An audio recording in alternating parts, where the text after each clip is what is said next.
Бүгін бірінші кезекте сіздерді барлықтарыңызды келіп жеткен 2023 жаңа жылмен құттықтағым келеді.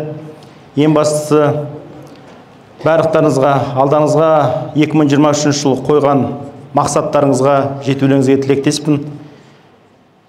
Ең басты әрбіреуіңіздің әрине мақсатыңыз межденді Winter Camp'қа жиналып отырғаннан кейін ұбт-ны сәтті тапсырып, өздеріңіздің қалаған және келешекте өздеріңізге де өзгеге де пайдасын тигізетін мамандыққа, грантқа түсулеріңізге тілектеспін. Енді бүгін ерекше бір форматта кездесу деп ойлаймын. Мен енді бүгін бейресми кездесу, негізінде мен еңбек демалысындамын қазір. Сол себептен еркін форматта мен қысқаша жалпы ұбт-ның биылғы жылы болып жатқан өзгерістері, неге болып жатыр, соған байланысты қысқаша мәлімет берем. Одан кейін еркін микрофон, свободный микрофон форматында кез келген сұрақтарыңызды сұрасаңыздар, көкейлеріңізде жүрген сұрақтарыңызды сұрасаңыздар болады. Себебі бұл Winter Camp'тың мен ойлаймын ерекшелігі бұл Қазақстанның әр аймағынан оқушының жиналуы. Сіздер қазір бұл жерде алған мәліметтеріңізді, білімдеріңізді барып әрбіреулеріңіз өз аймақтарыңызда өздеріңіздің достарыңызбен бөлісесіздер деп ойлаймын. Мен тіпті Қазақстанның да біраз өңірлердің 2022 жылдың екінші жартысында біраз араладым. Ең соңғы рет Ұлытау, Жезқазған өңірінде болған болатын. Қазір міне 2023-ке де қойып отырмыз. Барған қалада да сіздермен мен ойлаймын кездесерміз. Бірақ енді биыл мен өңірлерді аралағанда семинарға қатысқандар бар ма, кездесуде болғандар? Қол көтеріңіздерші. Қай қала? Атырауда кездесу болды. Сіздер? Қызылордаға барған жоқпын ғой мен әлі. Өткен жылы ма? Биылғы оқу жылында әлі Қызылордаға барған жоқпын. Басқа? Атырау бар. Ақтау бар. Шымкентте болған болатынмын. Ақтөбе бар ма? Ақтөбеде болған болатынмын. Жақсы, құрметті оқушылар, қысқаша мен презентацияны ашсаңыз. Тағы да бұны өте салыңыз, бұл колледждің түлектеріне қатысты. Бұны да өте салсаңыз болады. Енді құрметті оқушылар, жалпы мен бірінші тақырыпқа тоқталмай қойым. Биылғы жылы жалпы ұбт-ның форматында түбегейлі кең көлемді өзгерістер жоқ. Мен тіпті айтқым келетіні, биылғы болып жатқан өзгерістерді біз тек қана ұлттық тестілеу орталығының мамандары немесе тек қана сарапшылармен емес, осы сіздер сияқты оқушылармен кездесудің арқасында көптеген біз өзгерістерді ақылдаса отырып енгізіп жатырмыз. Мысалы, биыл ұбт-да 120 сұрағымыз, 140 балымыз, 3 міндетті пән, 2 бейінді пәндеріміз қалды. Онда ешқандай бізде өзгеріс жоқ, 4 сағат уақытымыз беріледі. Енді тек қана бізде физика, математика тапсыратын кейбір оқушылар сұрап жатады, бізге қосымша тағы да уақыт бересіздер ме деп. Мен айтам, берілмейді, себебі 4 сағат уақыт ол физика, математиканы тапсыратын оқушылардың жұмсайтын уақыты есептелініп белгіленген болатын. Бұл жерде енді мен маңызды мәселелердің бірі, құрметті оқушылар, бұл шекті бал. Шекті бал дегеніміз не? Қараңыздар, мен маңызды бір нәрсені басында атап өткім келеді. 2017 жылдан бастап ұбт ол жоғарғы оқу орнына түсу емтиханы. ұбт-ның нәтижесі бойынша, құрметті оқушылар, сіздерге баға қойылмайды. Алтын белгі берілмейді, ерекше аттестат табысталмайды. Және мектеп әкімшілігінің, мектеп мұғалімдерінің сізді ұбт-ға тапсырасын немесе тапсырмайсын деп айтуға құқығы да жоқ. Жалпы ешкімнің құқығы жоқ. Ол сіздердің өз еріктеріңіз. Ең бірінші кезекте мен ойлаймын осыны атап өтуіміз керек. Енді біз айттық қой, ұбт бойынша ешқандай бал қойылмайды. Бізге жыл сайын оқу жылының басында кейбір оқушылар жіберіп жатады. Міне биыл жаңағы ұбт-ның балы осындай баға болады деп айтамын. Конвертация жоқ. Бізде тек қана шекті бал бар. Шекті бал деген не? Жалпы ұбт-ның 140 балдан шекті балы жалпы қабылданған ол 50. 50 деген нені білдіреді? Ол жаман, жақсы дегенді білдірмейді. 50 балдан төмен алған талапкер жоғарғы оқу орнының тіпті ақылы бөлімінен де білім алуға құқығы жоқ дегенді білдіреді. 50 балдан төмен алдыңыз ба, сіз тіпті өз қаражатыңызға, өз ақшаңызға университетке барып платный бөлімінде де оқи алмайсыз. Осыны білдіреді 50. Өткен жылы жалпы ұбт-ны Қазақстан бойынша 154 мың талапкер тапсырды. Өткен жылда 2 мүмкіндік берілді ғой, 2 мүмкіндікті ескерсек, 276 мың рет ұбт тапсырылды. 33%-ы 50 мыңнан астам талапкер, 154 мыңнан, 50 мыңнан астамы шекті балды өте алмады. Енді бұны енді өздеріңіз ойлай беріңіздер. Әр ұбт-ны тапсырған үшінші тапсырушы шекті балды ала алмаған, 50 балды қол жеткізе алмады. Енді бұған әрине бірнеше факторлар бар, оны қазір семинарымыздың көлемімізде айтам. Енді бұл жерде көп бұрыстар. Сонымен қатар ұлттық жоғарғы оқу орындары бар. Ұлттық деген өзі Қазақстанда санаулы ғана бұндай статус бар университеттер бар. Мысалы Алматы қаласында бұл Әл-Фараби атындағы Қазақ ұлттық университеті. Немесе мына Қазақта жоғары білім саласының несі қара шаңырақ болып саналатын біздің Абай атындағы Қазақ ұлттық педагогикалық университеті. Астанадағы Гумилев атындағы Евразия ұлттық университеті, бұлардың ұлттық деген статустары барларға бал қанша екен? Шекті бал 65. Енді бұл жерде ең маңызды, ең жоғары шекті бал министрлік тарапынан белгілеп отырған, бұл 2 бағытқа белгіленіп отыр. Бұны бірі педагогикалық, мұғалімдік мамандық, екіншісі құқық саласы. Бұл 2 бағытқа баратын талапкер ұбт-да осы 2 бағыт бойынша ақылы бөлімді оқу үшін кем дегенде 75 балдан төмен жинамау керек. 75 балдан төмен жинасаңыз, сіз тағы да қайталайын, бұл 2 бағыт бойынша тіпті ақылы бөлімде де оқи алмайсыз. Енді педагогикалық мамандықтарға жалпы айтатын болсақ, міне биыл 3-ші жыл қатарынан бұл шекті бал белгіленіп отыр, құқыққа өткен жылы белгіленді. Енді бұны мен қысқаша түсіндірейін, неге маңызды? Себебі мен әсіресе мына мұғалімдік саласына келер болсақ, әрине әр мамандықтың өзінің маңыздылығы бар, құрметті оқушылар. Әр мамандықтың. Мысалы, маңызды емес деген мамандық жоқ. Әр мамандық өзінің ерекше бір орны бар. Сондай бір мамандықтан бірі бұл мұғалімдік мамандық. Мысалы, медициналық мамандықтың өте маңыздылығын қашан көрдік? Пандемияның кезінде. Қандай? Білікті маманның, білікті медицина мамандарының Қазақстан қоғамы тапшы екенін көзіміз жеткен болатын. Мұғалімдік мамандықта маңызды салалардың бірі. Өкінішке қарай, мына белгілі бір кезеңдерде, бұны да мен ойлаймын, мына мұғалімдеріңіз, сонымен қатар үйде тіпті туған туысқандарыңыз айтып жататын шығар, белгілі бір кезеңдерде мұғалімдік мамандық бізде қалдық принцип бойынша таңдалды. Қалдық принцип деген не? Орысша айтқанда по остаточному принципу. Бала не істейді? ұбт-ға кіреді, 4 мамандықты жазады, айтады, жарайды, заңгерге дүниежүзінің тарихын тапсырады, заңгер бола алмасам түк етпейді, 3 пен 4-ке не жазады? Тарих пәні мұғалім жаза салады. Инженерге түсе алмаса, физика немесе математика пәні мұғалім бола салады. Тіпті мына біздегі Қазақстандағы ең мықты сарапшылардың бірі бар, Рахим Ошақбаев деген азамат бар, интернетке кіріп қарасаңыздар болады, өте жақсы ресерч, зерттеулер жасайды. Сол кісінің осыдан бір 3 жыл бұрын жасаған бір зерттеуінде мынандай бір мақала шыққан болатын, ума нет, иди в пет деген. Бір жағынан күлкілі, бір жағынан қайғылы жағдай. Себебі, құрметті оқушылар, қараңыздар, 11 жыл бойы мектепте жаман оқыған деп айтпайық. Жақсы оқымаған оқушыдан ешқашанда жақсы студент болып кетпейді. Дұрыс қой, физикадан 45 балдан 8-ақ бал алған балдан қандай мұғалім шығады? Немесе математикадан 45 балдан 10-ақ бал алғандан қандай мұғалім шығады одан? 11 жыл бойы мектепте ала алмаған біліміңізді, фундаментальный білім болмаса, құрметті оқушы, ертең университетке барып көресіздер. Университетте 4 жылдың ішінде ала алмайсыздар. Вундеркинд болып кетемін деп ойламаңыз. Ал жақсы болмаған студенттен ешқашанда жақсы маман болмайды. Ал жақсы маман болмаса, әсіресе мұғалімге қатысты айтамын, ол ешқашанда жақсы оқушыны оқытып тәрбиелей алмайды. Бұл заңдылық.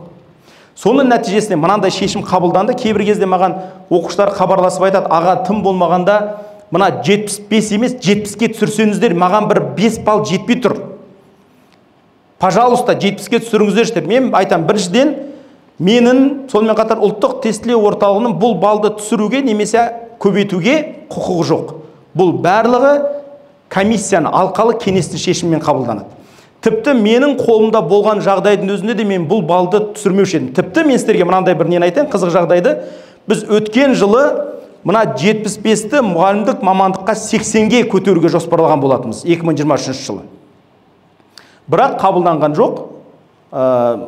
Проект ретінде қалды. Міне сиынып отыр, шүкір деген сияқты бір қыз әрекет жасап отыр. Құдайға шүкір 80 болған жоқ деп.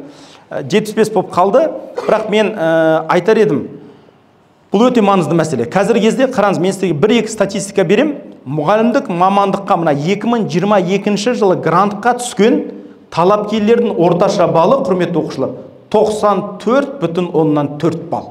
Жалпы ұбт-нікі 66, мұғалімдік мамандыққа түскен талапкерлердікі 94,4. Математика пәні мұғалімдердікі орташа балы 108. Қандай керемет.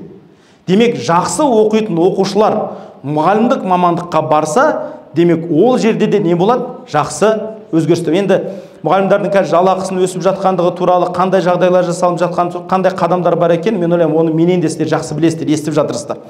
Енді құқық саласында да подход тура осындай. Мына құқықтың балының 75-ке көтерілу бұл мәжіліс депутаттарының несі болатын талабы.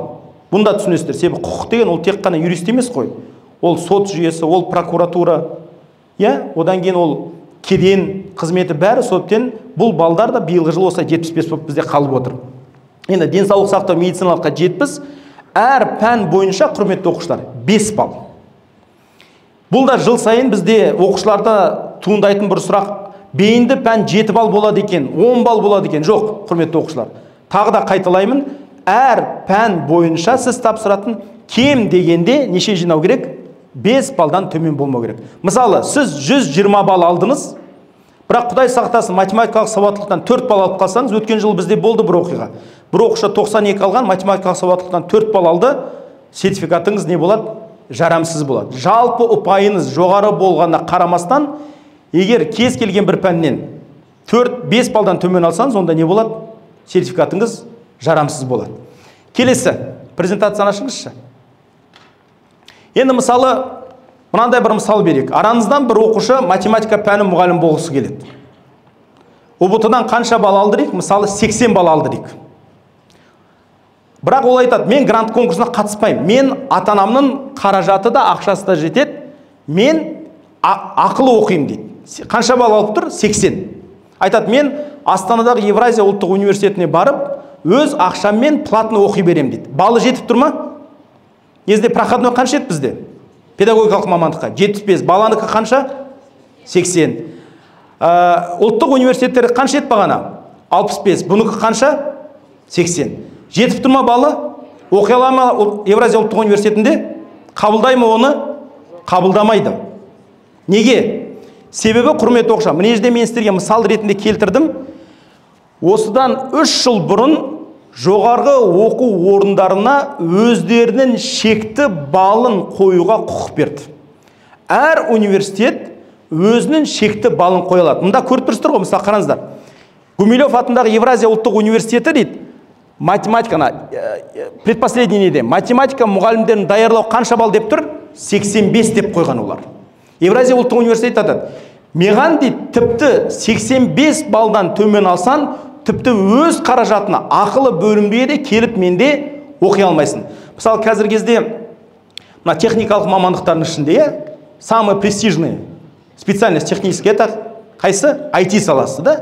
Айтишники. Самая престижная, самая востребованная специальность по комбинации математика-физика до этого был. Қараңыздаршы, мысалы. Аль-Фараби атындағы Қазақ ұлттық университеті ақпараттық қауіпсіздік қанша деп тұр? 100 балл деп тұр. Қазақ-Британ КБТУ 100 балл деп тұр. Сүлейман Демирел университеті ақпараттық технологиялар 100. Так, мына Евразия ұлттық университеті жазылған, қараңыздар, 100 балл деп қойып тастаған. Айтады, егер сен 100 балдан төмен алсан, онда бізді оқи алмайсың. Бұл, құрметті оқушылар, ереже бұзушылық емес. Бұл заңды. Сол себептен құжат тапсырмай тұрып, әр жоғарғы оқу орнының шекті балын білулеріңіз керек. Ертең барғанда, чтобы сюрприз болып тұрмайтындай. Ал бұл балды қайдан білесіздер? Әр университет бұны грант конкурсы басталмай тұрып жариялайды. Сонымен қатар біз сіздерге жеңілдік болсын деп, ұлттық тестілеу орталығының телеграм каналында және сайтында бұл мәліметтерді барлық университеттердің, Қазақстандағы университеттердің шекті балын біз алдын ала жариялайтын боламыз. Түсіндір алдым ба? Түсінікті ғой бұл? Бұны міндетті түрде құрметті оқушылар білеміз. Келесі. Енді бар ма айтишник болатындарыңыз араларыңызда? Так, жоғары көтереміз бе? Так. Енді бізде жалпы мына кешенді тестілеу УБТ-да 1999 жылы пайда болды. Комплексный тестирование, жалпы тест. 2004 жылы мына УБТ деген жүйе пайда болды. 2017 жылы жаңа формат болды. Міне 99 жылдан бері, құрметті оқушылар, УБТ-ның тарихында міне биылғы жылы бұрын соңды болмаған бір пән қосылды. Ол қай пән? Информатика. Информатика пәні қосылуы, құрметті оқушылар, өте көп талқыладық біз. Тек қана мамандармен емес, сонымен қатар тіпті мен өзім бірнеше облыс орталықтарында орналасқан IT лицейінің оқушыларымен де кездестім. Mesela Таразда IT лицейінің оқушыларымен 10-11 класспен кездесіп, мен сұрадым: ребята, что вам легче сдавать? Какую комбинацию? Математику, физику или математику, информатику? Олар айтты: а бізге легче сдавать информатику. Соның арқасында біз бұны уже мына өтіп өткен жылы, уже біз жақсы, өткен жылы айта алатын болдық. Өткен жылдың ақпан айында бұны жариялаған болатынбыз. IT саласына баратын құрметті оқушылар, сіздер енді математика, физика емес, математика, информатика комбинациясын тапсырасыздар деп. Міне, информатика пәні мұғалімдерін даярлау, ақпараттық технология және ақпараттық қауіп. Осы үш бағытқа баратын оқушылар енді сіздер информатика тапсырасыздар. Қысқаша айта кетейін, информатикаға қатысты информатика пәнінде термин өте маңызды. Бұл физика сияқты емес. Термин, бір терминді білмесеңіз, сұрақты түсінбей қалуыңыз мүмкін. Осындай оқушыларға қиындық болмасын деп, біз ұлттық тестілеу орталығының сайтында 84 терминді 3 тілде жарияладық. Көрдіңіздер ме сайтта? Бар ма көрмегендеріңіз? IT-ға таңдап, бірақ әлі көрмегендер бар ма? Ребята, прям сайтқа кіріңіздер. Біздің сайтта арнайы УБТ-ға дайындық деген бөлім бар. Прям на сайте testcenter.kz, қазір сонда көрсетем. Сол жерде бүкіл дайындыққа қажетті материалдар бар. Мысалы, УБТ-ның сұрақтары қай оқулықтардан құрастырылады? Бүкіл оқулықтардың тізімі тұр. Сұрақ үлгілері тұр. Тіпті тех спецификация, қай тақырыптан қанша кел, бұның бәрі бар. Сол жерде біз 84 терминді қойдық. Сонымен қатар мына информатика тапсыратын оқушылар УБТ тапсырып жатқан кезде қазақ тілінде тапсырып отырса, қазақ тілінде терминнің жақшаның ішінде орыс және ағылшын тілінде несі болады? Аудармасы болады. Мысалы, біздің бәріміз мышка деп үйреніп қалғанбыз, негізінде қазақша оның оқулықта жазылған термині не? Тінтүбір дейді. Бірақ кейбір оқушылар білмеуі мүмкін ғой тінтүбірдің не екен. Осында қиындық болмасын деп, егер орыс тілінде тапсырып отырса, қазақ және не болады. Енді бұл жерде менен кейбір кезде былай сұрақта болатын: вообще неге информатика енгізіліп жатыр? Біріншіден, әрине дұрыс. Екінші, кейбір қоғамда айтылған пікір былай айтылды: мектептерде информатика на должном уровне берілмейді ғой. Әсіресе ауылдың жердің мектеп. Менің бір таныс жолдасым бар. Енді біз 90 жылдары мектепте оқыдық қой, сол айтады: мен дейді информатиканы тек бір нәрсені үйрендім дейді. Мектепте, ауылда информатика оқып жүргенде тек бір нәрсені үйрендім: компьютердің чехолын ашып жабуды дейді. Ето комиссия келгенде дейді, чехолды ашамыз, отырамыз, комиссия кеткеннен жабамыз, болды дейді. Темірден жасаған есік, ешкім кіре алмайды. Бірақ мен бұл жерде бір нәрсені, бір притча есіме түседі. Айтады ғой, бір қауым болған екен, қатты қиналған екен, тар жол тайғақ кешу кезеңі сияқты болған. Очень нелегкие времена были этого народа. И бір күні мудрецке барыпты. Қиналып кеткен ғой қатты. Сол мудрецтен барып сұрайды екен. Орысшасы айтса, о керемет мағынасын береді, орыс тілінде айтады: долго ли нам ждать хороших дней деп. Сол мудрец жауап берді: если ждать, то долго деп айтады. Сол себептен біз бүкіл Қазақстанның 8000 мектептің бәрінде информатиканың жоғарғы деңгейде берілуін күтіп, одан кейін УБТ-ға енгіземіз десек, онда не түсірсе, біз әлі көп күтуші едік. Сондықтан бұл жердегі енгізу. Енді бір жақсы бір жаңалығым бар, құрметті оқушылар. Өткенде мен Жезқазған қаласында болғанда бір оқушысы дер сияқты оқушылар сарайында кездестік. Бір оқушы тұрып керемет бір идея айтты маған, айтады: Руслан ағай дейді, міне жерде тек 3 таңдау бар бізде: математика мұғалімдерін даярлау, ақпараттық технология, ақпараттық қауіпсіздік. 4-ші выбор бізде жоқ. Дұрыс па? То есть информатика таңдаған. Мен айтам, бірақ мына IT саласында кейбір кезде целевой гранттар болады, бөлінетін. Соны говорю, 4-ші ретінде жаза аласыз. Сол кезде ол бала айтады: можно сделать так, чтобы на специальность преподавателя математики тоже можно было сдавать вот эту комбинацию. Біз қазір бұны ақылдастық, вроде одобрение бәрі бар. Қазіргі кезде біз құжаттарын дайындап жатырмыз. Құдай жетсе 2-3 айдан кейін құжатқа қол қойғаннан кейін математика пәні мұғалімдігінде 2 комбинациямен бару мүмкіндігі болады. Математика, физика және математика, информатика. Жақсы ма? Вот осындай кездесудің арқасында ол болған нәрсе. Соны дайындап жатырмыз. То есть межде тағы да 4-ші группа образовательных программ пайда болады. Келесі. Так, келесі презентация. Енді бұны сразу өте салайық, уақытымыз жоғалтпайық. Бұл жалпы орташа балдар, презентациялары бар, көргенде шығарсыздар. Так, открытый доступта да бұл презентациямыз бар. Келесіне өте қойыңыз.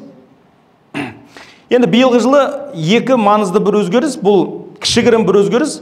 Оқу сауаттылығы бізде қанша еді? 20 еді, 15-ке қысқарды. Қазақстан тарихы 15 еді, 20 болды. Бұл дұрыс па? Неге? Как? Надо изучать свою историю, надо знать историю. Ну, это хороший аргумент. Еще? Қалай? Уақыт аз жұмсайсыздар. Так, басқа? Енді сіздер сияқты оқушылардың көбі мынандай бір пікір айтты, негізінде оқу сауаттылығынан бал жинау оңай еді Қазақстан тарихына қарағанда. Қазақстан тарихы қиын деп. Келісесіздер ме бұған? Бірақ мен айтам, бұл жерде, бірақ бұл аргумент міне жерде орынсыз. Неге? Қараңыз. Оқу сауаттылығын біз бір қалыпқа келтірдік. Бұрындары 4 мәтін болатын, үлкен мәтіндер болатын. Ең соңғы 4-ші мәтін әсіресе 500 сөзге дейін қамтитын 8 сұрақ болатын. То есть колоссальный большой текст, неудобно работать, очень много было нареканий со стороны абитуриентов. Сондықтан біз не істедік? Қазір оқу сауаттылығын 3 мәтін қылдық. 350 сөзге дейін қамтитын 3 мәтін, каждыйынан 5-5 сұрақтан 15. Бұл жерде енді сіздер Қазақстан тарихы, так, презентациям қайда кетіп қалды? Қазақстан тарихынан не болды, қараңыздар? Қазақстан тарихынан өткен жыл біз мән-мәтін сұрақ енгізген болатынбыз. Контекстный сұрақ. Контекст деген не? Бұл жерде оқу сауаттылығының идеясы сақталып қалды, құрметті оқушылар. Сіздер енді қайтадан текстпен жұмыс істейсіздер, тура оқу сауаттылығының принциптары мен идеясы сақталып қалды. Бірақ уже қандай текстпен, тарихи бір текстпен жұмыс істейсіздер. Сол себептен бұл жерде бір нәрсені жаттаудың, білудің, санды жаттаудың ешқандай қажет жоқ. Сіздерге 10 сұрақ, бұл біздің дәстүрлі сұрағымыз. Және 2 Қазақстан тарихы мән-мәтін беріледі. Мән-мәтін деген контекстный текст. И только сол текстің ішінен сізге 5 сұрақтан сұралатын болады. Сондықтан бұл жерде біз Қазақстан тарихын қиындатқан жоқпыз.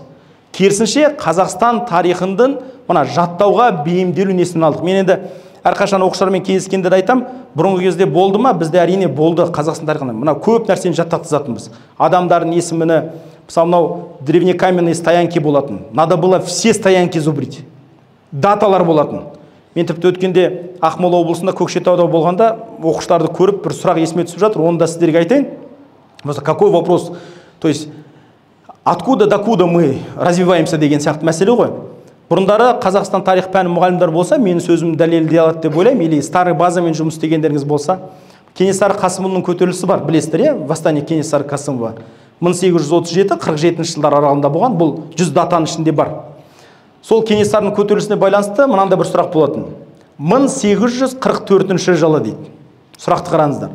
1844 жылы шілде айының 20-сынан 21-не қараған түні Кенесарыға қарсы тұрған Ахмет Жантөре ұлының тобынан қайтыс болған сұлтандардың саны.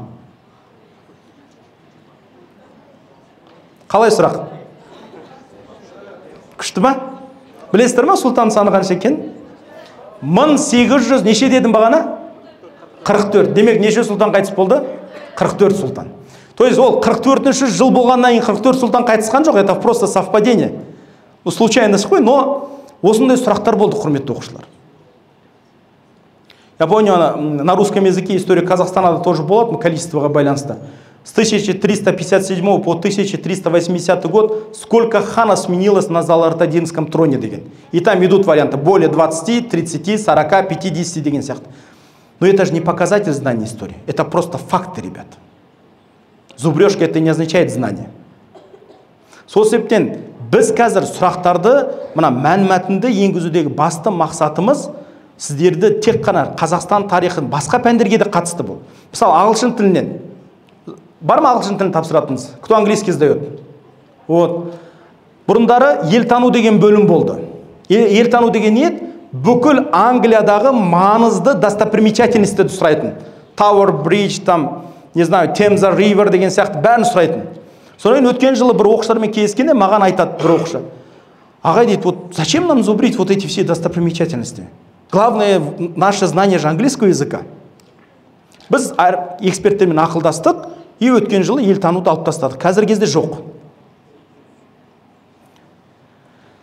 Соптен бұған байланысты келесін енді ашыңыз.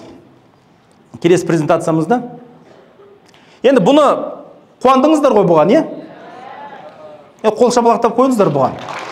Бірақ мен бір нәрсе айтқым келеді, біз сіздер қол шапалақтасын деп бұны өзгерткен жоқпыз. Бұл тестологияда жалпы дұрысы осы болды. Белгілі бір кезеңдерде 5 болу керек болды. Өткенде біз осы өзгеріс енгізгенде бір новостной портал жазып қойыпты. Отныне выпускникам 2023 года легче будет угадывать ответы деп. Угадывать, не отвечать, а именно почему-то угадывать деп қойған.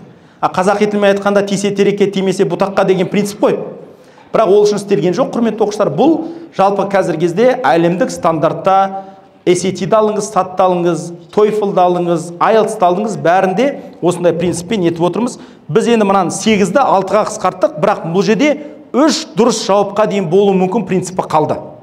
2024 жылы уже көп жауап деген болмайды. Бәрі стандарт 4 жауапты болады. Бірақ оны биылға үлгерген жоқпыз.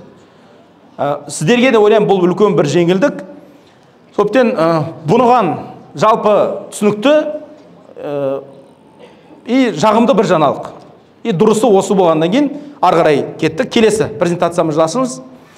Енді құрметті оқушылар, мына келесі презентацияны түсірмей тұрып, мен сіздерге бір нәрсені айтқым келеді.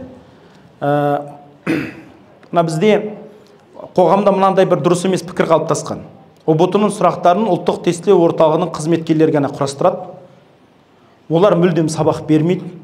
Олар Астанадан ешқайда оқушыны көрмейді, сол себептен сұрақтар қиын дейді.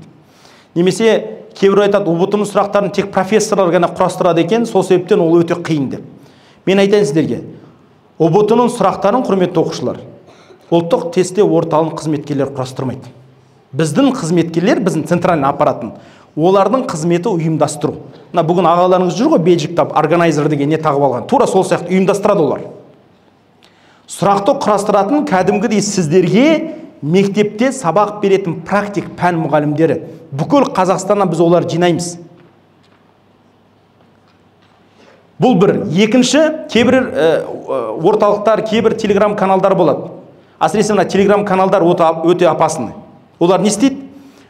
Жариялайды. Вот, купите за 5000 тенге уникальные вопросы ЕНТ 2023 года по биологии, по химии деп. Балалар кәдімгідей алданып Каспийдан ақша төлейді. Өткен жыл бір қыз хабарласып маған жылайды, аға мен ақшамды қайтарып беріңізші. Мен айтамын, қалай қайтарам саған? Неге алданасыңдар алаяқтарға? Құрметті оқушылар, ОБТ 2023-тің сұрақтары они законсервированы. Кейбір оқушылар сөйлейді, ал январьда не үшін тапсырамыз? Мартта, кейбір оқушы былай сөйлейді, январь мен мартта болған сұрақтар нағыз ОБТ-да келе ма деп. Мен айтам, келеді, бірақ сөзбе-сөз келмейді. Аналогичный сұрақтар болады январь мен мартта. Мысалы, бүгін біз сіздермен Wintercamp'та кездесіп тұрмыз, е? Мысалы, сұрақ.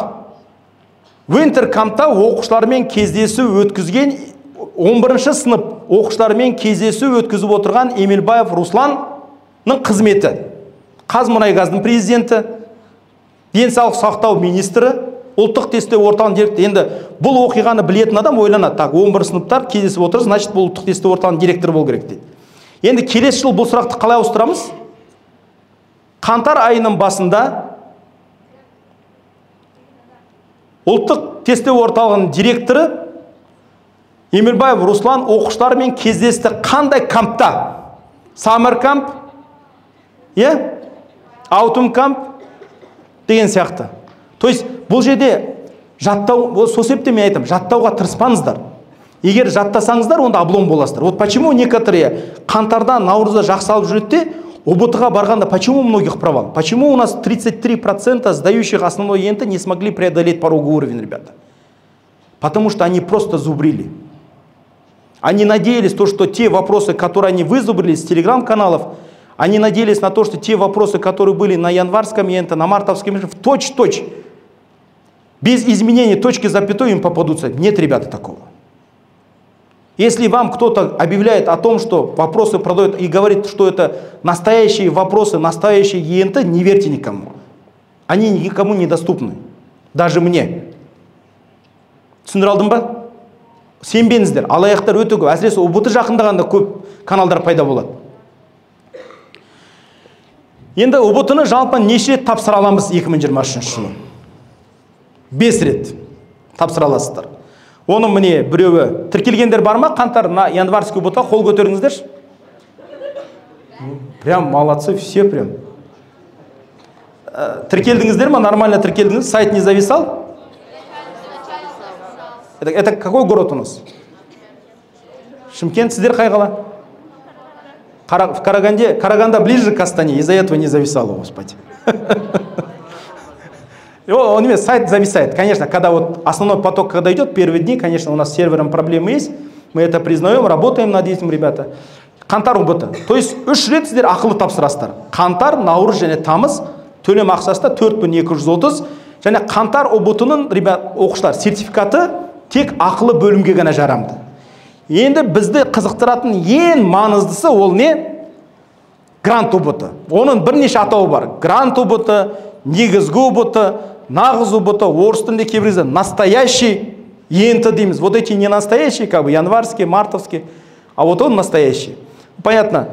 Енді құрметті оқушылар, биылғы жылда сіздерге 2 мүмкіндік беріліп отыр. Біз биыл жалпы үлкен бір өзгеріс енгізді, ережеге де енгізілді. Грант ОБТ осыдан былай ереже жүзінде, заң жүзінде 2 рет болады.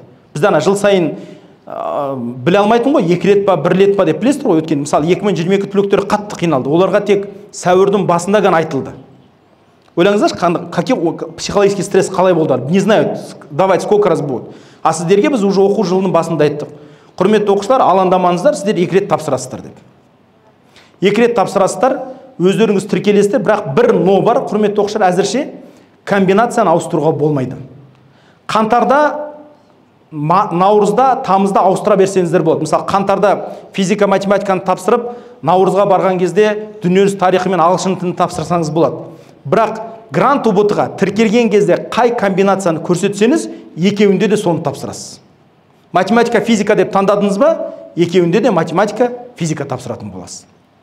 Бұл сонымен қатар тапсыратын күндеріңізді, тапсыратын уақыттарыңызды, тапсыратын жерлеріңізді өздеріңіз таңдайсыздар. Мысалы, Қарағандыда оқып, бірақ қаласаңыздар Астанаға барып ОБТ тапсырасыздар. Шымкентте болып, қаласаңыздар Түркістанға барып тапсыра аласыздар. Біз ондай шектеу қоймаймыз. Бұл өте маңызды. Енді грант ОБТ-ға қатысты бір кездері, помните, такой бір слух болды о том, что сәуірде болуы мүмкін деген. Да? Оның историясы осы жерде басталды негізінде. Мен осы СДУ университеті Open Day өткізіп, сол жерде сіздер сияқты оқушылар мен ата-аналар отыр, я им просто предложил, то есть это были мысли вслух. Просто свободный микрофон был, атмосфера очень хорошая была. И мен ата-аналармен ақылдастым. Қалай ойлайсыздар? Негізгі ОБТ-ны сәуірге ауыстырсақ қалай болады екен? Это проект бұл. Бірақ оны кейбір адамдар дұрыс түсінбей, әсіресе мынау бұқаралық ақпарат құралдары, прям біреу айтты, может деді, кто-то уже оказывается окончательное решение шығарды, құрметті, онда ештеңе жоқ. Тура сол сахнадан официально заявляю, ребята, грант ОБТ май және июньда болады. 5-ші және 6-шы айда болады. Неже шілденің басы деп қойғанымыз, ол кейбір кезде біз шілденің 5-не дейін ұзарта аламыз максимум, до 6-го. Сондықтан грант ОБТ-ға байланысты ешқандай уайымыңыз болмасын, тапсыра аласыздар. Кейбір оқушылар, мысалы, білесіздер ғой, қаңтар, наурызды сіздерге тапсыру да шарт емес. Кейбір оқушылар сұрайды, ағай тапсырайық па, тапсырмайық? Мен жалпы сіздерге бір кеңес берер едім. Екеуін, біреуін тапсырыңыздар, чтобы почувствовать вот эту атмосферу, орынды көріп алдын ала. Это же как генеральная репетиция сияқты ғой. Өздеріңіз үшін негізінде қаңтар немесе наурызды тапсырсаңыз, өздеріңіз үшін мен ойлаймын оның пайдасы болады. Келесі. Енді құрметті оқушылар, мен бұл жерде бәрін түсіндіре кеттім. Мына калькулятор, құрметті оқушылар, экранда. Калькулятор компьютерда бар. Инженерный калькулятор бермейміз, оны да қазірде айтайын. Бірақ Менделеев таблицасына байланысты бір өзгеріс енгіздік. Мен өнерлерді химия тапсыратындар бар ма? Поднимите руки, кто биология, химия, химию кто сдает. Молодцы. Теперь тура осы сіздер сияқты химия пәнін тапсыратын оқушылармен кездестік. Олар айтты: ағай, нам неудобно с этой таблицей работать Менделеева, которая на экране. Неудобно. Оны минимайз, максимайз жасаем, сұраққа прям мұтып кетеміз. Удобно было бы, чтобы paper-based, бумажный вариантта қолымызда болса бізге, біз соған қарап отырып жазамыз. Мы это обсудили, потом приняли решение. Айттық: жақсы, құрметті оқушылар, сендерге қағаз нұсқасын береміз, бірақ өзіңізбен алып келмейсіз. Біз ол жерге шығарып, ламинаттап міндетті түрде, лакпен бояп, чтобы ештеңе жазылмасын деп дайындап қоямыз. Сіз химия тапсыратын оқушылар қолдарын көтереді, кезекші сіздерге периодический таблицаны, соны тұздардың ергіштік несін бәрін апарып береді. Бұл ойлаймын жақсы бір жаңалық. Солай ма? Ну, химики, можете поаплодировать. Енді мына камераға байланысты бір нәрсе айта кетейін. Өткенде қателеспесем Шымкент қаласы, Түркістан қаласында оқушылар бар ма? Түркістаннан келген оқушылар бар ма? Жоқ па, Түркістан келмеді ма? Түркістан қаласының оқушылармен кездесіп жатсам, бір оқушы менен сұрайды: Руслан ағай, дейді, камераға байланысты. Айтады: 2021 жылы сіздерде бір камера болды. Принцип қалай болды? Бір камера, бір компьютер, бір тестленуші. 2022-де уже қарасақ екі камера. Наступает 2023 год деген сияқты, үш камера бола ма деп. Мен айтам: жоқ, үш камера болмайды, ондай камера қоя беруге біріншіден біздің ақшамыз да жоқ, мүмкіндігіміз де жоқ, қажет емес. Бізге екі-ақ камера қажет. Ол біреуі үстінде тұрған, прокторинг жүргізіп тұратын, сіздің бүкіл іс-қимыл әрекетіңізді байқап тұратын камера. Екіншісі тура монитордың үстінде тұрған, қазір телефондарымызда, ноутбукта бәрінде бар ғой, фронтальный камера.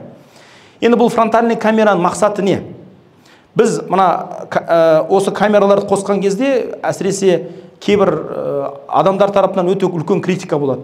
Опять замучили наших детей, самих бы посадить за этот компьютер. Да? Негатив очень колоссальный бывает. Замучили наших детей, хватит, верните советское образование, беспредел, там коррупция. Мы же даже и не разбираемся, почему это идет. Поэтому вот эта фронтальная камераны, он не үшін қойылды. Бұрынғы кезде ұбт-ның ең басты проблемасы, құрметті оқушылар, это подставные лица болатын. Я иду сдавать ЕНТ, договариваюсь с кем-то, особенно со студентами первого-второго курсов, которые вместо меня сдают ЕНТ. Это был целый бизнес-проект был даже. Вы помните, у нас был случай, я тогда еще в НЦТ не работал, был случай, когда студент одного из ведущих вузов Казахстана вместо девушки хотел сдать ЕНТ, переоделся в девушку. Помните, это еще давно было? Қай жыл еді, Нұреке Сул? Давно это было, в 2014 или 2013 году. Там типа сделали сценарий, типа он влюбился в эту девушку, это, оказывается, девушка, он учится в Алматы, она в сельском местности. Потом ана жігіт анан ғашық болып, сол үшін ұбт тапсыруға барған, как бы ғашықтық, махаббат деп. На самом деле олай емес, на самом деле он просто хотел подзаработать. Помните, потом нелер кетті, приколдар кетті, лавез. Любовь это что? Любовь это место любимой сдать ЕНТ деген сияқты. Ондай болған проект неде. Енді біз камераны қойдық, басты мақсатымыз басқа біреулер, мысалы сіз қазір ұбт-ға барған кезде бірінші планшет тұрады, планшетке жақындайсыз кіреберісте, залға кірмей тұрып. Планшетке жақындаған кезде ол планшет сізді анықтайды. Я мынау Руслан Емелбаев дейді, сонан кейін сіздің орныңызды белгілейді. Айтады: Руслан Емелбаев 17-ші орында отыру керек дейді. Мен барып 17-ші орынға отырмасам, ол жердің компьютері маған ашылмайды. Потому что компьютер фейспен ашылады, Face ID мен. Мы почему это ввели? До этого, потому что были ситуации, когда екі одноклассник кіреді бірге, екеуі барады да бір-бірінің қасына отырып алады. Логин мен пароль жазады, компьютер ашылады, екеуі бір-біріне подсказывать етіп, тест жаза береді. Даже были случаи, когда біз логин мен парольді қағазбен береміз, сол кірген кезде қағаздарын ауыстырып алады. Анау мынау үшін жазады, мынау үшін жазады. И қазір соны енгіздік. Бала отырады, компьютерға қарайды, прямо қараңыз дейді, оңға бұрыңыз дейді. Бұл бар ма тапсырғандарыңыз солай? Солға бұрыңыз дейді, алдыға қараңыз, одан кейін барып компьютер ашылады. Енді қараңыздар, бұл жүйе бар ма? Каспиде бар ма? Каспиде бар, иә? Қандай керемет. Егофта бар ма? Нұрболат ағай, бар ғой Егофта. Каспида не үшін қойылды бұл? Чтобы басқа бір алаяқ келіп сіздің ақшаңызды ұрлап алмасын деп. Егофқа не үшін қойылды? Чтобы кто-то не украл ваши личные данные. Это конфиденциальная информация. Вот Егов пен Каспий молодцы ма? Молодцы. А почему ЕНЦТ жаман онда?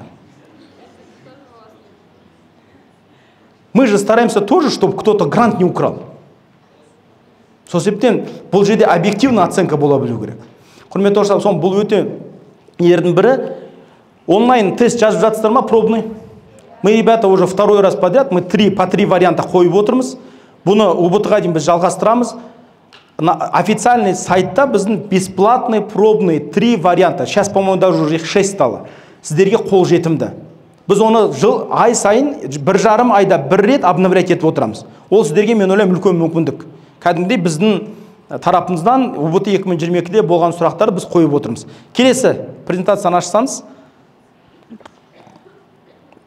Енді құрметті оқушылар, мен бір нәрсеге тоқталғым келеді, маңызды бір нәрсеге. УБТ-ның соңғы 2-3 жылда болған өзгерістер колоссальный, ребят. Шынында да. Междеде мұғалімдарыңыз отыр, может быть, второй меседе 9 оқыдыңыздар, 8 оқыдыңыздар, көп нәрсені білмеген шығарсыздар, бірақ шынында да УБТ-да соңғы кезде әсіресе академиялық адалдыққа көңіл бөлінуі өте үлкен әрекет болып жатыр. Біз үшін ең маңызды УБТ-ның ашық өтуі. Тіпті мысалы биылғы жылы 43 орталықтың барлығы онлайн трансляция болды, құрметті оқушылар. Начиная от входа, заканчивая самым последней аудиторией, бәрінен прямая трансляция болды. Кез келген адам жаңағы линкті басып, любой Қазақстандағы 43 орталықта УБТ-ны онлайн көре алу мүмкіндігіне ие болды. Бірақ соған қарамастан әрине ереже бұзушылықтар бар. Биылғы жылы УБТ-да максимальный балл 140 қой. 139 алған 3 бала болды бізде. Бір қыз, 2 ұл. Бірақ үшеуінде біз нәтижесін жойып тастадық. Неге? Себебі ереже бұзушылық болған. Әрине қазір мынау телефон, одан кейін жаңағы шпаргалка, микронаушники, микрокамеры, это уже прошлое. Сейчас мы перешли на более новый уровень. Это, ребята, вмешательство в программу тестирования. Когда третьи лица через хакерские атаки стараются помочь детям при сдаче ЕНТ. Он естіп жатқан шығарсыздар, компьютер арқылы көмектесу деп айтып жатыр. Онда оқиғалар болды. Міне өткенде ғана мүмкін естіген боларсыздар, жаңалыққа да, Тенгриньюсқа да шықты, Қызылорда өңірінде 6 адам сотталды. УБТ-ға қатысты 3 жыл шартты негізде алды. Олар УБТ кезінде сондай былыққа араласқандар үшін. Қазіргі кезде тағы істер қозғалып жатыр. Қазақстан бірнеше өңірінде қозғалып жатыр. Енді мен айтайын дегенім, сіздер сертификат алғаннан кейін біз желтоқсан айының соңына дейін сіздің нәтижеңізді жоюға құқығымыз бар. Биылғы жылы мүмкін естіген шығарсыздар. Қыркүйек айының соңында барлық жаңалық порталдарда бір жаңалық шықты. 153 баланың нәтижесі жойылды. Оның 137-сі мемлекеттік грант иегері болған деп. То есть мы аннулировали результаты 153 абитуриентам постмониторинга, то есть после ЕНТ в сентябре мы выявили нарушение, аннулировали результаты. Олар бір ай уже университетте оқып жүр ғой. Сол студенттердің 137-сі грант иегері болған. И басым бөлігі мен статистиканы қарасам, білесіздер ме қай комбинация ең көп бұзған ережені? Қалай білесіздер, қай комбинация? Математика, физика емес, биология, химия. Неге биология, химия? Медицинский, су қиын. Өткенде ғана осы Сүлейман Демирель университетінің әкімшілігімен сөйлесіп отырғанда 7 студент, бірінші курсын студент, осы жерден жойылған екен нәтижесі, оқудан шығарылды. Первокурсники. Мен айтам, біз әрине бұны мен сіздерге бір мақтану үшін, немесе бір қорқыту үшін айтып тұрған жоқпын. Мен қалай бар, солай айтып тұрмын. Неге? Құрметті оқушылар, себебі бұл жерде тек қана жаңағы баланы ғана аяу керек шығар. Мен ата-анасын аяғым келмейді. Осы істі ұйымдастырған хакерларды, программисттарды, которые там взломали нашу систему, постарались как-то содействовать, оларды да аямаймын. Белгілі орталықтың қызметкерлері, которые посодействовали этим нарушениям, тор аямаймын. Бірақ болар іс кімге болды? Балаға болды да. Ата-анасы ақшасын төледі кейбір жағдайларда. Оған әділетсіз жолмен бала алып берем деді, алып берді, бірақ нәтижесі драма. Оқудан шығып қалған, гранты жоқ, іс қозғалып жатыр. И болар, сонда қарасаңыз, ата-анасы, үлкендер дейікші, ата-анасы демей, үлкендер балаға жақсылық жасаймыз деп керісінше оған қиянат жасады. Сол себептен ұбт-ны өздеріңіз тапсырыңыздар. Мен бұны неге айтып отырмын сіздерге? Әрине, мен сіздер енді орталыққа келіп дайындалып жүргеннен кейін менде %99% сенімдімін. Сіздер ешқандай қитыр әрекетке бармайды деп. Но бұны сіздер айтуларыңыз керек достарыңызға. Жеткізулеріңіз керек. Бұл өте маңызды мәселе. Тек қана ұбт-ға кім әртүрлі жаңағы телефон, не алып кіруге барады? Кімдер барады? Өзінің біліміне сенімсіз адам барады. Біліміне сенетін адам басын ғана алып барады. Ал біліміне сенбеген адам, ол жаңағы бассыз болғаннан кейін, ол неше түрлі әрекетке барады. Келесі. Бұнда өте салайық. Так, келесі презентация. Енді жалпы ұбт-ны біз не үшін тапсырамыз? Грант конкурсына қатысу үшін. Негізінде ең маңызды мәселе, құрметті оқушы, бұл құжат тапсыру. Құжат тапсыру өте маңызды. Мен қазір сіздерге бірнеше көп уақыттарыңызды алмаймын, мынаған көп статистика тоқталмайық. Келесі презентацияны ашыңызшы маған. Мен қараңыздар, бұл өткен жылғы жалпы грант ұбт-ны бізде 103.203 бала шекті балдан өтті ғой. То есть имели право участвовать на конкурсе грантов. Солардың 80.000-нан астамы грант конкурсына қатысты. И ең топ мамандықтар қараңыздар. 22.000 каждый четвертый абитуриент, который сдавал документы на конкурс, қай мамандыққа берген? Педагогикалық мамандықтарға. Екінші орында инженерлік өңдеу тұр, 13.000, үшінші орында ақпараттық технологиялар тұр. Құрметті оқушылар, сіздерге неше таңдау беріледі? 4 таңдау беріледі. Солай емес пе? 4 таңдау жасай аласыз. Олардың номерлары тұра ма? Нұрболат ағай, тұра ма номерлары? Құжат тапсырғанда? Иә, жоқ, номермен тұра ма? 1, 2, 3, 4 деп. Тұрады, е? Мен айтам, кейбір кезде біздің оқушылар айтады, мен өзімнің қалаған мамандығыма емес, басқа бір жаза салған мамандығыма грантқа түсіп кеттім. Неге дейді? Кейбір оқушылар айтады, мен жоғары балл алдым.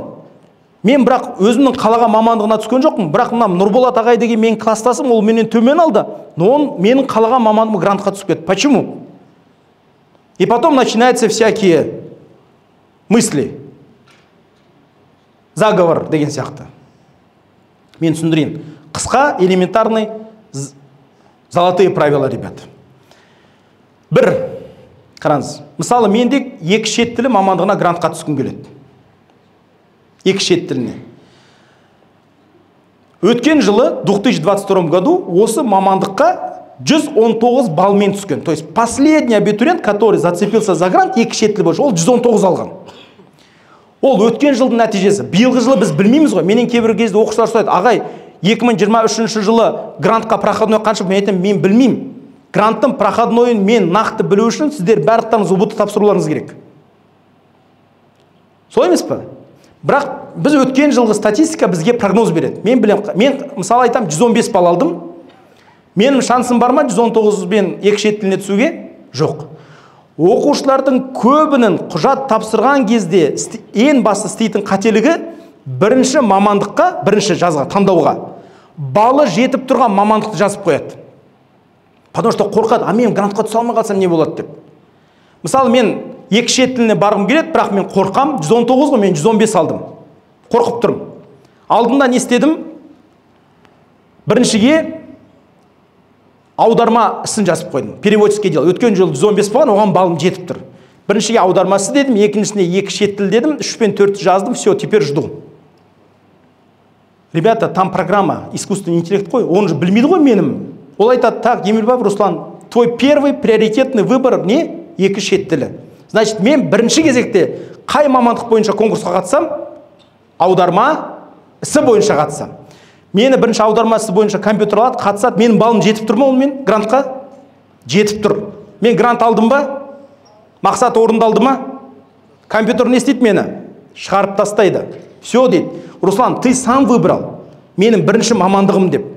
Сен ол бойынша мақсатына жеттің, грантқа түстің, енді сен қалғандарына қатысудың ешқандай саған қажеттігі жоқ дейді. Там все идет поочередно, ребята. Мен алады да компьютер шығарып тастайды. 2, 3, 4-ке менің балым жетіп тұрса да мен грант конкурсына қатыса алмаймын. Түсіндіре алдым ба логиканы? А мысалы, қайдан білеміз? Биылғы жылы может быть гранттың балы төмен болды. Өткен жылы мысалы УБТ-ның орташа балы бізде 69 болған, биыл 66 болып қалды. Мысалы, стоматология. 2 года подряд, ребята, на стоматологию средний балл 138,5 болған. Представляете? Стоматологияға. Келесі презентацияны ашыңызшы. Тағы да бір ашыңыз, тағы келесінді ашып жеңіз. Қараңыздар. Стоматологияның орташа балы биыл 134. Биылғы жылы 4 балға түсіп кеткен. Түсіндіре алдым ба логиканы? То есть, сол себептен не істейміз, қараңыз. Бірінші мамандыққа балыңыз жетпей тұрса да, армандаған мамандығыңыз жазыңыз. Потому неге қорқасыздар? У вас еще есть 3 шанса. Түсіндіре алдым ба? Бірінші армандаған мамандығымыз жазамыз. Балымыз жетпей тұр. Мысалы, мен былай айтайыншы даже, 100 бал алдыңыз, бірақ стоматологқа түскіңде жаза беріңіз, қорықпаңыз. Неге қорқасыз? 2-ге не істейміз? Қалаған мамандығымыз жазамыз. 3 пен 4-ке нақты балыңыз жетіп тұрған мамандық жазсаңыз, сіз ұтылмайсыз. Ал егер біріншіге балыңыз жетіп тұрған мамандықты жазып қойсаңыз, грантқа түсіп кеткеннен кейін қалғандарына уже қатысуға қайталамыз. Сізге компьютер мүмкіндік бермейді, потому что грант алдыңыз, уже шығарып тастайды сізді. Түсіндіре алдым ба? Сол себептен бұл, құрметті оқушылар, элементарный, но в то время очень важные золотые правила при сдаче документов. Осыны ұмытпау керек. Мына бір артқа қайтыңызшы, топ 5 мамандықты көрсіңіз оқушылар. Өздеріңіз қарап шығыңыздар. Топ ең көп өткен жылы грант конкурсына бір орынға конкурс болған мамандықтар. Бірінші орынды көріп тұрсыздар, қандай мамандық екен? Дене шынықтыру мұғалімдерін даярлау.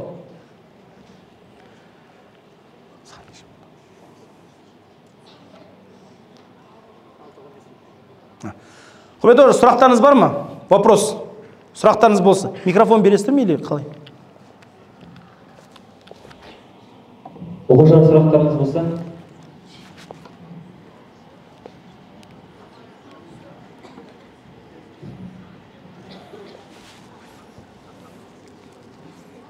Сәлеметсіз бе, Руслан ағай? Менде бір сұрақ болып тұр да. Январьский ЕНТ-ға тіркелейін деген. Жоқ, отырып сөйлей бер ғой. Тек аттарында қай қаладан келгендерін айтсаңыздар, қызық болады негізі. Ниязбекова Диназ, Өскемен қаласынан келдім. Таңдау пәнім дүниежүзі тарих пен ағылшын. Қаңтар облысына тіркелейін десем, ана жерде сайтта ошибка деп шыға береді да. Ноутбуктан да көрдім, телефоннан да көрдім. Жақсы, ең соңғы нені ашыңызшы, презентацияны. Ең соңғы бетін. Тағы да. Келесін ашыңыз. Кім еді есімін? Ниязбекова Диназ. Диназ, мына мен номерін көріп тұрсыз ғой, 775 385 4381 деген. Мен ойлаймын, әр біреулеріңізде бір номер болу керек. WhatsApp-қа жазасыз. Толық аты жөніңіз, ағай, мен сізді Винтеркампта неткен болатынмын, мен тіркеле алмай жатырмын дейсіз. Мен ертең уәде берейін, 4 күні мен мамандарға тапсырма беремін, сізге хабарласып тіркеуге жәрдемші болады. Басқа? Мына жерде бір нәрсені, тағы бір позитив бір жаңалығым бар. Ағылшын тілін тапсыратындар IELTS сертификаты болғандар бар ма араларыңызда? Қанша балл? Overall қанша сіздерде? 6? 5? 6 и 5. Потом? 8. Мынау неге байланысты? IELTS-ке байланысты бізде білесіздер. Ағылшын тілін тапсыратын түлектер, егер IELTS сертификаты болса 6 балл. 6-6-дан жоғары overall. Оларға біз 45 балл қойып береміз. Бірақ бұл бір нәрсені айту керек, ентінің кезінде 45 балл қойылмайды. Грант конкурсына құжат тапсырар кезде 45 балл қойылып береді. То есть УБТ-да сіз ағылшын тілін тапсырмасаңыз да болады, егер қолыңызда сертификат болса. Просто у вас там будет стоять 0. Бірақ оны қорықпаңыздар, грант конкурсына құжат тапсырған кезде 45 баллын қосып береміз. Енді мен әрқашан айтатым, мынандай бізде ана Шекспирдің Гамлет деген шығармасы бар ғой, тура сонда сияқты, у нас или 6 алуың керек. 45, мен айтатым, 5-те 5-ке неге балл бермейміз? Ана Шекспирдің Гамлет деген шығармасында бар ғой, to be or not to be, that is the question деген сияқты. Быть или не быть, то есть тура сол сияқты. Біз енді қазір өзгеріс енгіздік, қазір норма бекітіледі. 6 және 6-0, 6-нан жоғары алғандарға 45, 5-те 5 алғандарға 41, 5 балл алғандарға 37 балл қойылып беріледі. То есть, я думаю, бұл біраз справедливый показатель, потому что дифференцированный все-таки болу керек, осындай шешім қабылданды. Сол себептен жаңа жылдық сіздерге тосын сый, ағылшын тілін тапсыратындарға. Басқа сұрақтарыңыз бар ма? Сұрай, осыны маған бере салсын. Қайырлы кеш, мен Шымкент Достықтан келіп тұрмын. Таңдау пәні қазақ тілі әдебиет.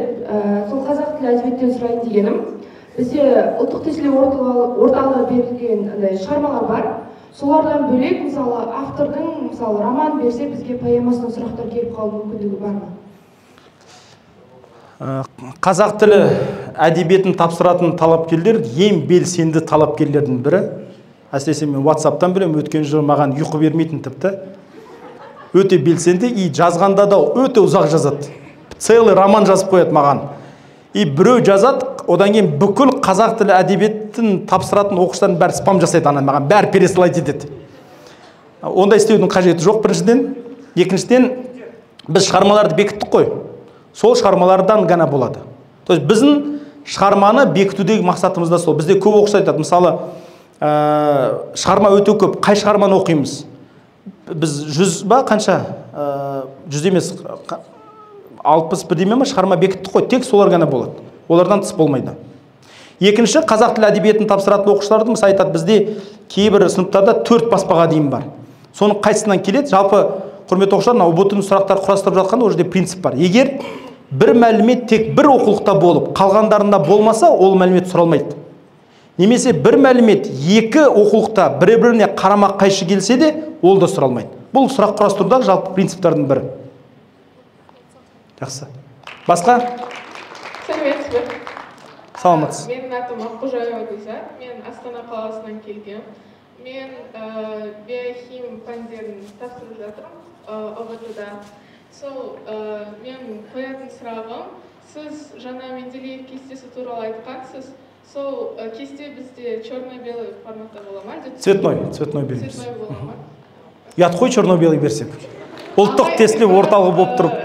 Инстаграмда сондай, социальный сеттерде сондай айтқан черно-белый болады деп айтты. Сіздердің сенетін Инстаграм парақшаңыз бар. Бұл Руслан Емелбаев, тест-центр KZ. Болды. Қалған Инстаграм, мен онда айттым, жаңа сонда шыққанда мен соны айтқым келді, құрметті оқушылар. Бізде фейк хабарлар көп болады.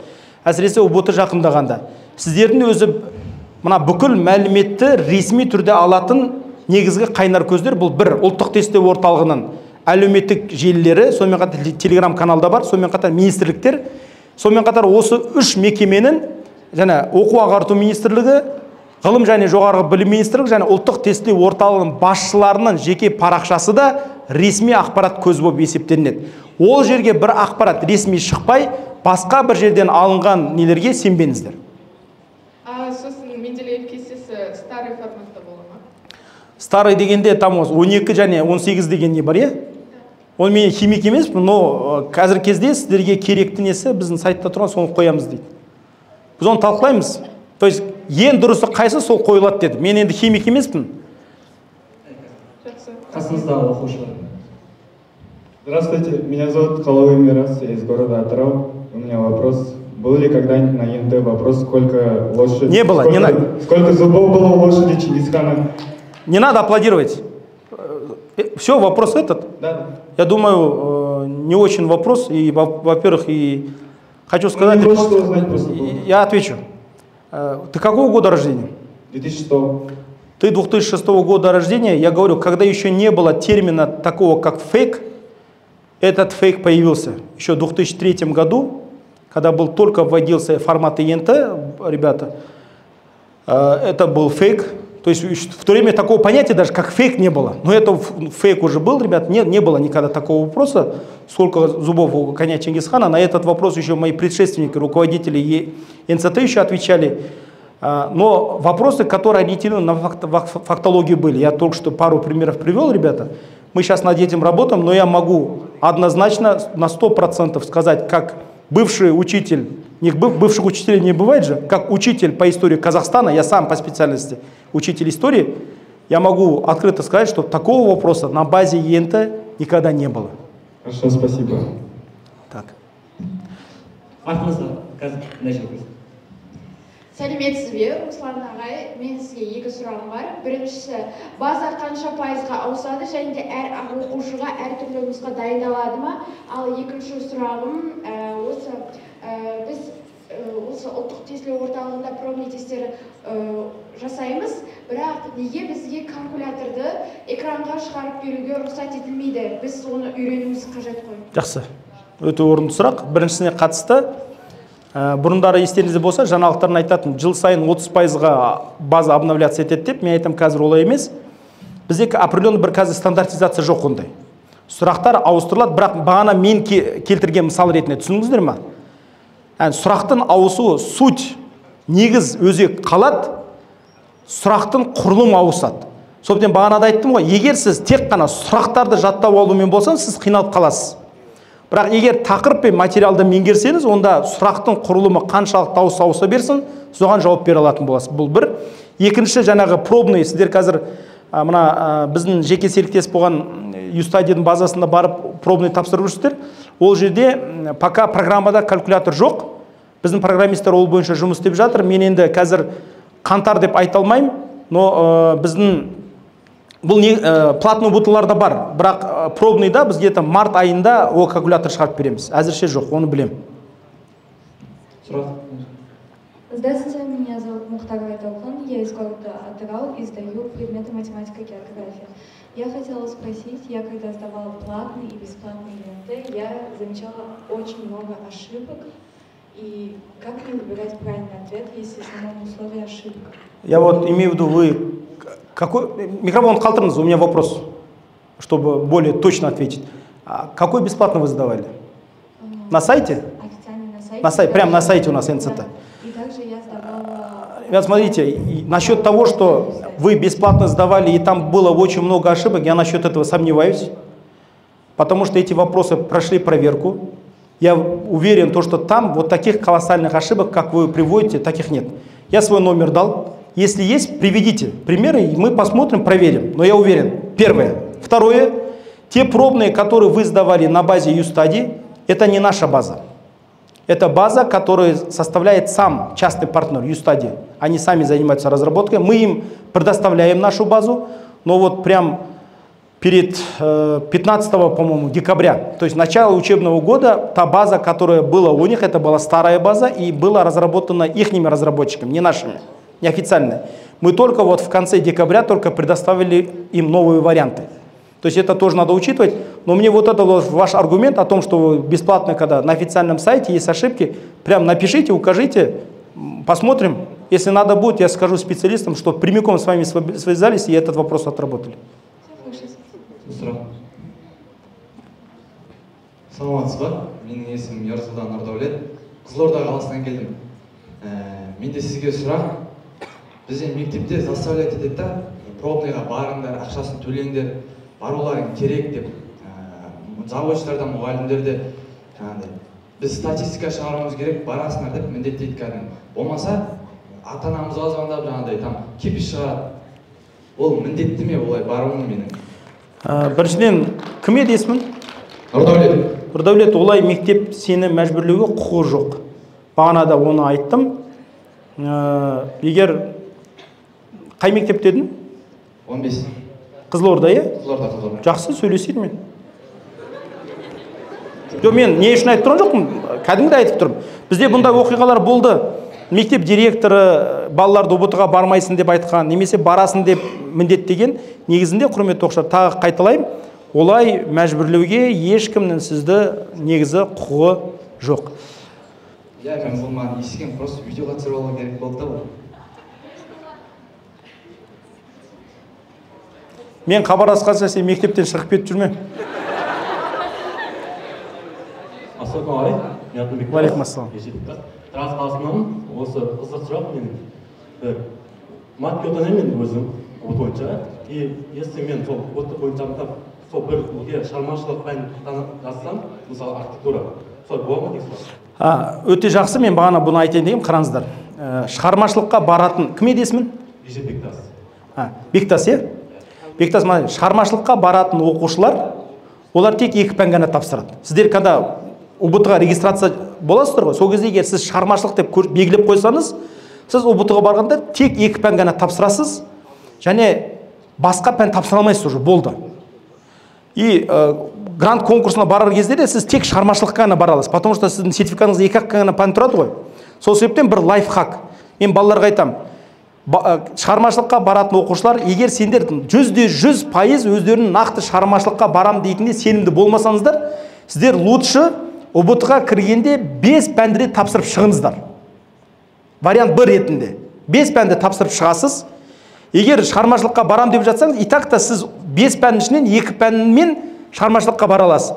Бірақ егер шығармашылыққа барудан айнып қалып жатсаңыз, онда сізде сертификатта 5 пән бар ғой, сонымен общий конкурсқа қатыса бересіз. Бірақ екеуіне бір уақытта қатыса алмайсыз. Не шығармашылық, не жалпы конкурс. Сағат неше болды? Сағатымыз. Уақыт болды ма? Да. Қайырлы кеш, біріншіден осы жерге келіп отырғаныңызға үлкен рахмет. Менің есімім Аида, және де мен математика информатика пән комбинациясын тапсырамын. Жалпы осындай зат тұрды, мен өзім КТ оқушысымын, және де біз мысалға осы жылдар бойы осы технический пәндерді ағылшынша оқып отырдық. Получается, мен қазір математика информатика комбинациясына, қаңтар ұбт-сына қазақшамен жазымда. Мысалға наурыз айында жазатында мен ауыстыра аламын ғой, иә, ауыстыра аласыз. Ал енді бесплатныйда уже типа ауыстыруға болмайды. Енді жоқ, ауыстыра аласыз. Бұл жақ қарай. Қаңтар, наурыз, тамыз және негізгі ұбт олар бір-бірімен байланысты емес. Сіз өзіңіздің еркіңізге қарай. Мен комбинацияны қашан ауыстыра алмайсыз дедік. Ана негізгі ұбт-та 2 мүмкіндік беріледі ғой, сол жерде бір комбинация тапсырасыз. Тек бір комбинация ғана тапсыру. Сонымен қатар ентіні ағылшын тілінде тапсыруға да болады, білесіз. Бил жүйесі сіздер ағылшын оқыған, егер қаласаңыз, ұбт-ны қараңыз, оқыту тіліңіз маңызды емес.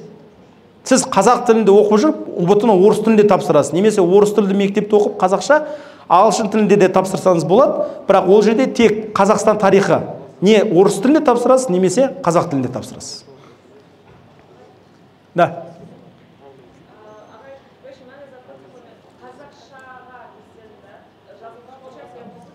Конечно, можете. Конечно, можете, ребят. Саламатсыз ба? Менің есімім Айсел, Шымкент қаласынан. Мен именно калькулятор жағынан сұрайын деген едім. Не себепті ол компьютерда болады, өйткені ол физически жағынан да үлгермейміз ғой. Мүлдем удобный емес та ол бізге.